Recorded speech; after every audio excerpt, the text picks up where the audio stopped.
I hope he can tell that intensity was coming from a good place. Yeah. Yeah. I believe, yeah, that you're trying to get me out of that pit that I put myself in, like by uh, getting stuck in this mindset and losing hope.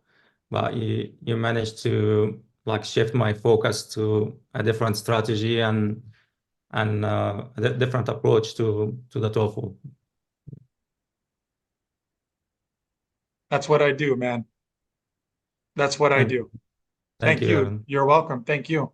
Thank you for letting me do that. Thank you for letting me do that. You scheduled meetings with me. You gave me the opportunity to do it. And then when I did it, you were not offended. You were Yeah, receptive to it. You knew where it was coming from. yeah, That takes a very strong person to not be offended, to know this is for me to pass my test. Maybe this is the thing that I was missing before. I like the way that you said that, to shift the mindset, to take you, if you're okay with me saying this, and if you're not, I'll edit this part out of the video if you're not okay with me saying it. But to take you from what you described as a shattered mindset, excuse me, a shattered confidence yeah. from not passing, not getting 26 on TOEFL iBT, in spite of working with several other people, to shift you out of that mindset into a, hey, let me remind you and show you how fluent you are and how confident you deserve to be. Yeah, I think one problem with the confidence is the more you take the test and fail, the more you have you struggle with self-confidence and you have low self-esteem. So, and I like there's an analogy because I'm a Harry Potter fan. There's an analogy that reminds me of the TOEFL that the mentors in the movie Azkaban, and they're just like sucking you out of confidence and energy and vitality and everything. I think that's what the TOEFL does to people, not as dramatic as this, but yeah, something similar. Yes, similar. Oh, people, the test takers listening can relate. Yeah. What was helpful to you? How can we help the people listening to this? How can we help? What did I do to help you? And how can we help them to shift out of that loss of confidence place where they don't want to be and into the more, you know what? Even though I haven't passed, I believe in myself. I'm going to put a stronger effort towards passing. What can we tell them? What helped you? How can we help them? Yeah, I think the main thing, as I told you before, that meeting with Vishal, that changed my mindset, that it's not about my English ability alone. There is something else to the TOEFL. Mm. And that one was really helpful for me. And I had some notes about the advice that you gave me during our lessons. Like, first, like to explain and don't retell. So you need to explain and add more value to what you say in your answer to be able to let the listener know that you know what you're talking about, and you make it clear to them that you're answering the question and not just beating around the bush. Mm. So that's one thing that advice I got from you that helped me during my exam. Mm-hmm. And the other thing is for question one, you need to just give just one reason and answer it fully and develop your flow and your thinking, and instead of having two reasons and just tell them quickly without any thought and without explanations on why you like it or don't like it. Um, yeah, and also I think for question one, you can tell just the argument and the counter argument. That one can give you more words to say, like why do you like this thing and why you don't like the other option. That would help you like find more words in the short time that you're given. Good.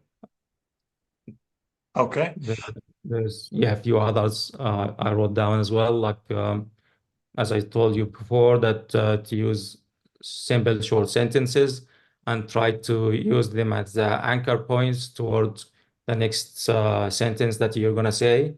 So it's like a springboard that you can use. The other thing I have here in my notes is to brainstorm out loud during the preparation time, and also use the timer to your advantage as a guiding post instead of panicking and getting worried during your answer. And also, you've given me one helpful exercise, especially for question 2 and 3, because I wasn't finishing that reading passage.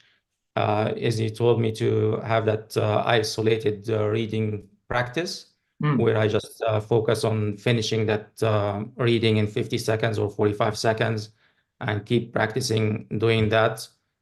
Because the problem with question 2 and 3, if you don't finish the reading, you will not give a high scoring answer. Yes. Yes. Question 2 and 3. Okay, you guys just heard it from Michel first. One of the things that helped him pass, that hopefully will help you pass, is to take the reading passages of question 2 and 3 more seriously. I'm sorry that other teachers are telling you you don't need to pay that much attention to it. They're going to repeat it again later on in the audio and the listening part. Michel just told you, if you're suspicious of my advice, maybe I'm just saying this to make money, right?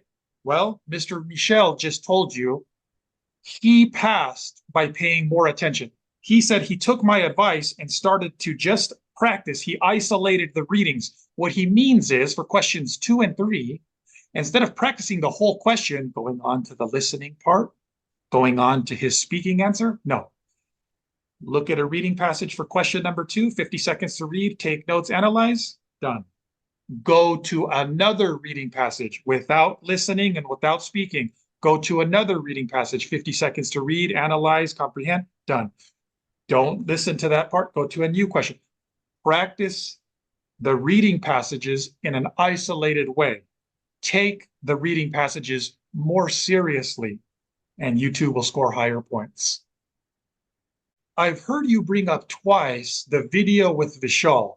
So for those of you test takers that are benefiting, that are lucky as I am, that Michel agreed to do this and are benefiting from his good words, he's talking about one of the native English speakers that I've helped pass and who also made a video with me. So this video is available for you also. The best and most organized place for you to find it is on my YouTube channel.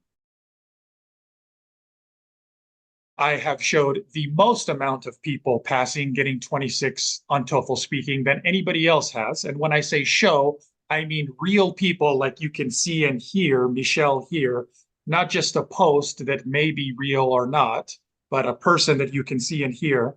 You can also go watch that video that Michel is telling you he benefited from. So Michel, help me with this. When you're saying that that's what helped you, I think you're saying something like this. You saw that if a native English speaker who has perfect or close to perfect pronunciation and grammar is not passing, then hey, maybe I shouldn't be assuming that grammar and pronunciation is not why I wasn't. Maybe it had to do more with the strategy and approach to the questions. Michel, is that what you're talking about? Can you please add to what I just said? Yeah, that's exactly what I mean. And especially for the exam that I got 26 at, I didn't use 2 reasons or 2 examples or anything like that. I just followed your approach to that question. And I find the most helpful thing is to keep practicing and don't just listen to advice or don't try to memorize things. I think practicing lots of questions that will build up your fluency. You can get better at answering questions, and that will what will help you to pass, and not just passively sitting in front of the laptop and just listening to videos on YouTube. It's not going to help you improve your speaking. Yeah, as cliche as it might sound, the best way to improve your speaking is by speaking and also practicing that questions, the TOEFL questions, because that what you're gonna get tested on the exam, not just don't distract yourself, but by any other practice that might not be helpful for you. Yes. This video is number one, a congratulations to Michel. I worked with him. I was intense with him because I know that was the best way to have the biggest positive impact on his score in the fastest amount of time possible. So number one, this is a congratulations to him because he let me help him, and I'm glad that he passed. This video is number two, advice for you test takers who are on the verge of passing. And for you, what Michel just said reminds me of you guys. You're already fluent. You know it. That's why it's frustrating that you haven't passed. What's going on? You've been fluent for years. You speak English every day with no problem. Why aren't you've seen other people pass that you're more fluent than? Why haven't you test takers watching this passed yet? Because the speaking templates are wrong. Because to get 26 on speak, and when you see somebody who did get 26 on speaking or above, and they tell you they use the speaking template, they did not get 26 on TOEFL iBT speaking because of the speaking template. No, they got 26 on TOEFL iBT speaking in spite of the limiting nature of the speaking template. They got 26 on TOEFL iBT speaking because their speaking fluency was so good, is so good, that it was able to overcome the limiting structure that is speaking templates. I'm really happy that I would like, I'm not making a, I don't want to make too big of a deal out of this. And I don't want any of this to be fake ever. But I'm really happy. I think happy is the right word. I'm really satisfied. I'm really happy that you passed because I remember you in those first two meetings. Yes, that's what it is. Do you remember in those meetings, I would go back and I would highlight what you sent me, how many times you've taken the test, and I would say something like, hey man, that doesn't mean anything to me. I know what I know and what you don't know. What my job is to show you is the reason why you didn't pass those times was because of ineffective strategies that are not your fault. I understand why you did that. That's what anybody on day number one is going to do, whatever pops up first on YouTube. But I would say, I'm listening to you practice. I can hear you're fluent. I can hear you're good enough to pass, and you are going to pass as soon as you sort of let yourself delete that past from those old strategies. Those old strategies weren't me. So I'm really happy and satisfied that you did pass, because if you remember, I knew from the beginning your fluency was good enough to pass. It was just a matter of how long is it going to take before he gets rid of the old strategy, the old way of speaking templates. Yeah, I think you helped me with my confidence. That was the most important thing, and because I stopped, like you need to stop doubting yourself, like because I was wasting my time and energy and money, of course, and trying to fix the wrong things. So once I stopped and I noticed that I don't need to improve any of my grammar or pronunciation, and I need to focus on strategy. That's when I improved, and I felt more relaxed. And during the exam, I I could pull it off and did it in the end. Excellent. So yeah, my message is like don't lose hope. I like the saying that it says like I never tried quitting and I never quit trying. So you just need to keep going and believe in yourself, and just you need to follow the right blueprint. I thought my English would be good enough for the exam, so I didn't think it's gonna be an issue for me.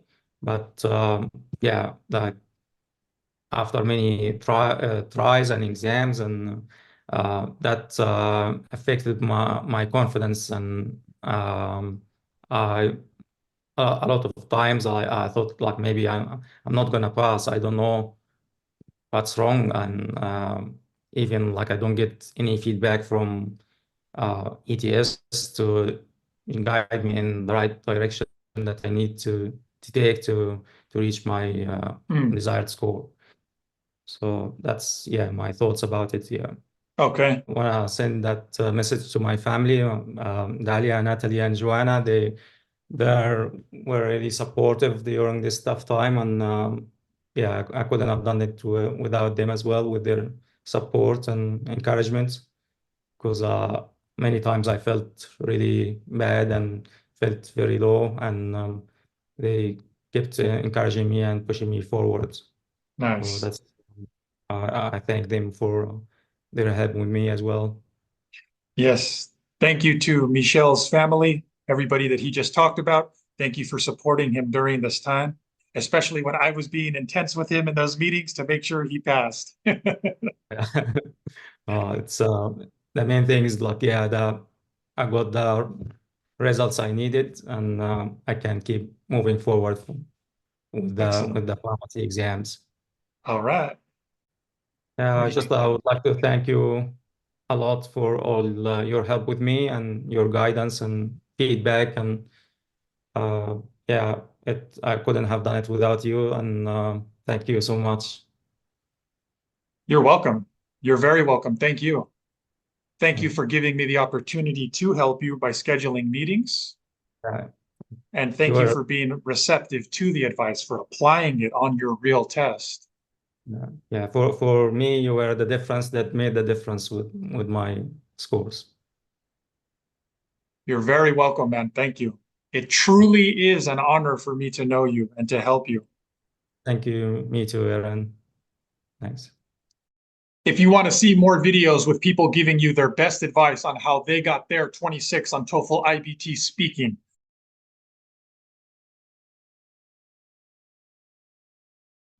you can watch that YouTube playlist. It's connected to this video, and you can find it by searching for TOEFL iBT Speaking 26.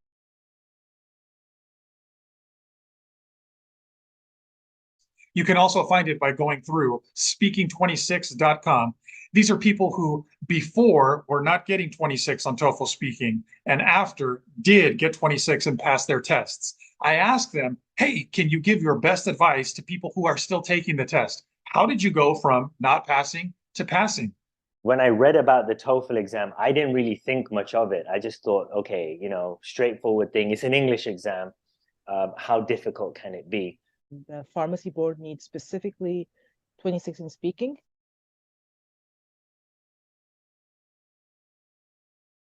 This helped me in passing my TOEFL exam. Aaron helped me to pass and get 26. Aaron, actually, any words will not be enough. But really, I'm very thankful. 26 in speaking, and I finally got it, and I'm so excited to get to the next step in my pharmacist license. Look at my accent, look at people who got 26. So just surround yourself with people who motivate you. Look, I passed. That bit that's missing is probably the most important bit to get you to 26. Yes. And that's the bit where Aaron, I felt, helped me realize where I was going wrong. And that bit where I was going wrong, I think it goes for everyone. It doesn't matter whether you speak English is your first language or not. That bit that was missing is something everyone really needs to understand in order to get that 26. Once you are in the level that you need to become advanced in order to get the 26, you need to get rid of the templates. Template will hinder your ability to deliver the question, because it shows that you are reading something, or you are not speaking, you are reading. I was using completely different template or different way. I started to apply your way, and once I started to practice your way, oh, it's easy for me. That was really good for me. It really helped me, because with this in my mind, I could speak faster, and because I was confident. It's challenging, but after you pass it, the feeling of victory, it's worth it. As English is my first language, I thought the speaking templates would be enough to get me the 26 that I needed. Unfortunately, it wasn't, and I only scored a 23. Your lack of getting 26 is not due to your speaking ability. It has been due to your less than optimal strategy. Get rid of the training wheels.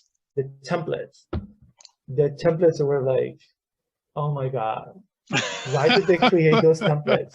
Aaron, you are a big helpful for students like us. We need somebody to like stir revolution in our heart inside, give life to our conversation. And this will never happen through other sites like they have exact traditional pattern, the template, first, second, for example. Don't say, for example, the second time, for instance. Really? And like robot, I felt myself without life. I don't have the freedom to speak. You don't have to worry that much about how can I mention 2 reasons with 2 details or 2 examples. It's too much for me. You help students to increase their fluency. Instead of following that speaking template or any other speaking template, trust your fluency. For the students who are taking with you, trust this guy. He's amazing. He will shift or improve your level as soon as possible. Like this, jump my score from 23 to 26, like this. How many hours I took with you? 5. Look at this. 5 hours in 2 weeks. I passed my test. I hope you keep inspiring and helping more pharmacists and more other students to achieve their goal and become a professional here in the United States. If I had just, found you earlier. For people who's really, they have concern and they need to do it very fast, go to the original, the source of help. Go to Aaron. He's the guy. He was the guy for me. And hopefully he's the guy for you. And he'll set you straight. He'll tell you what you need to do to get that 26.